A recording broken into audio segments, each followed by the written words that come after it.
दोस्तों central government की तरफ से न्यू नोटिफिकेशन आउट हुआ है। इस नोटिफिकेशन में जूनियर अकाउंटेंट की पोस्ट है जिसमें लेवल 4 की आपको सैलरी मिलेगी। एज लिमिट आपकी 30 साल से नीचे होनी चाहिए। इसमें टोटल पोस्ट 6 आई है और इस नोटिफिकेशन में ऑल इंडिया कैंडिडेट एलिजिबल होंगे अप्लाई करने के लिए। ये जो वैकेंसीज आई है आईआईटी मंडी की तरफ से आई है जो कि हिमाचल प्रदेश में है और आपकी पोस्टिंग भी हिमाचल प्रदेश में ही होगी और गाइस आपके एग्ज़ाम भी हिमाचल में ही होंगे जब आप अपना रिटर्न एग्ज़ाम देने जाओगे। यहाँ पे लिखा है कि ऑनलाइन एप्लीकेशन आपको ये फॉर्म फिल करना है और गाइज ये है नॉन टीचिंग की पोस्ट आई है। सो गाइज यहाँ पे जो आपकी फॉर्म की लास्ट डेट है यहाँ पे ऊपर ही दिया गया है कि जो क्लोजिंग डेट है 12/1/2026 इसकी क्लोजिंग डेट रखी गई है। तो 12/1/2026 से पहले आप इसका फॉर्म ऑनलाइन भर लेना। चूंकि सेंट्रल गवर्नमेंट का नोटिफिकेशन है तो आपको कहीं ना कहीं एज में कंसेशन एंड रिलैक्सेशन आपको हर जगह मिलेगा।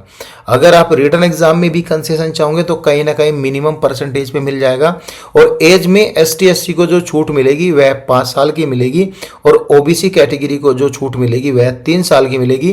जो यहाँ पे एज दिया गया है वह एज में आप अपनी कैटेगरी वाइज ऐड कर लेना जिसमें जिसको जितना रिलैक्सेशन चाहिए। अब बात करेंगे मेन पॉइंट पे जो कि इसका qualification experience and guys knowledge है। यहाँ पे जो मेन पॉइंट है वह है एसेशनल क्वालिफिकेशन। यहाँ पे 2 तरह के क्वालिफिकेशन है। पहले क्वालिफिकेशन में तो है कि आपका बीकॉम में 55% नंबर या इससे ऊपर होने चाहिए, लेकिन बीकॉम के साथ साथ आपके पास 1 साल का relevant working experience on accounting software पे होना चाहिए तो आप इसमें एलिजिबल होंगे अप्लाई करने के लिए। अगर आप ये वाला क्वालिफिकेशन फुलफिल नहीं करते इट मीन्स आपके पास एक्सपीरियंस नहीं है और आपने जो है एमकॉम किया हुआ है तो आपके एमकॉम में 55% या फिर इससे ज़्यादा नंबर होने चाहिए और गाइस कंप्यूटर की नॉलेज होनी चाहिए और गाइस यहाँ पे जो है working experience in accounting software में आपका होना चाहिए तो आप इसमें एलिजिबल अप्लाई करने के लिए।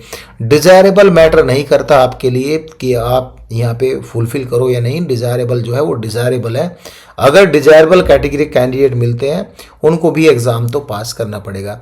जनरल टर्म्स एंड कंडीशन में लिखा है कि जो सभी पोस्ट है ये सभी पोस्ट जो है टेनेबल इन आईआईटी जो मंडी जो जहाँ पर भी है वहाँ के लिए है। ठीक है, यहाँ पे सेंट्रल गवर्नमेंट का जो प्रोविजनल पीरियड होता है वह आपका होगा वह 2 साल का होता है। यानी डे 1 से आपका जो है provisional period end date of joining से आपका स्टार्ट हो जाएगा। 2 साल तक एज ए प्रोविजनल रहेंगे। अगर कुछ गलती पाएगी तो उसको जो है एक्सटेंड कर देंगे, लेकिन ऐसा कुछ होता नहीं है। ये सब डराते हैं, ऐसा कुछ नहीं है। आप डे 1 से ही आपकी परमानेंट जॉब होगी। चूँकि परमानेंट जॉब के लिए नोटिफिकेशन आया तो डे 1 से ही आपकी परमानेंट जॉब यहाँ पे रखी गई है। कैंडिडेट को एडवाइस किया जाएगा यही जो अपॉइंटमेंट लायबल नोटिस स्टेज ये सब यहाँ पे लिखा है, ज़्यादा कुछ खास यहाँ पे नहीं है। ठीक है, अब यहाँ पे एक पॉइंट है computer knowledge including open source software such as open office. जो कंप्यूटर नॉलेज का मांगा है आपसे वह ऑफिस से रिलेटेड आपकी नॉलेज होनी चाहिए। तो ठीक है, ये सब चीज़ होनी चाहिए यहाँ पे तो आप इसमें एलिजिबल होंगे अप्लाई करने के लिए। देखो यहाँ पे छूट का भी लिखा है कि आपको जो है 5 साल की छूट जो मैंने आपको ऊपर बताया एसटी एससी को मिलेगी, 3 साल की छूट ओबीसी कैटेगरी को मिलती है। तो यहाँ पे ये इस तरह से छूट ले सकते हो। लेकिन यहाँ पे एक पॉइंट और है, जो आपका सर्टिफिकेट है वह 1 अप्रैल 2025 से पहले का ना हो, उसके बाद का बना हो तो आप एलिजिबल होंगे इसमें कंसेशन लेने के लिए।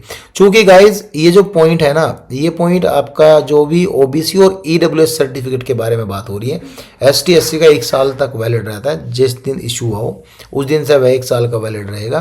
बाकी ओबीसी एनसीएल और ईडब्ल्यूएस का जो सर्टिफिकेट है वह फाइनेंशियल ईयर का वैलिड होता है तो आप ये देख लेना।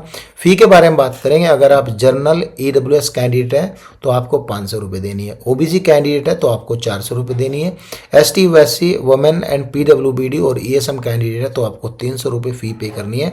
फ़ी एक बार पे करने के बाद आपका रिफंड बिल्कुल भी नहीं आएगा, तो आपको ये चीज़ें ध्यान में देखनी है।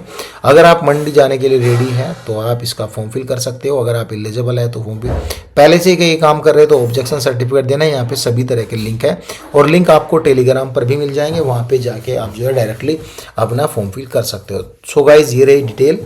कुछ भी डाउट हो तो आप कमेंट कर सकते हो। Thank you so much guys.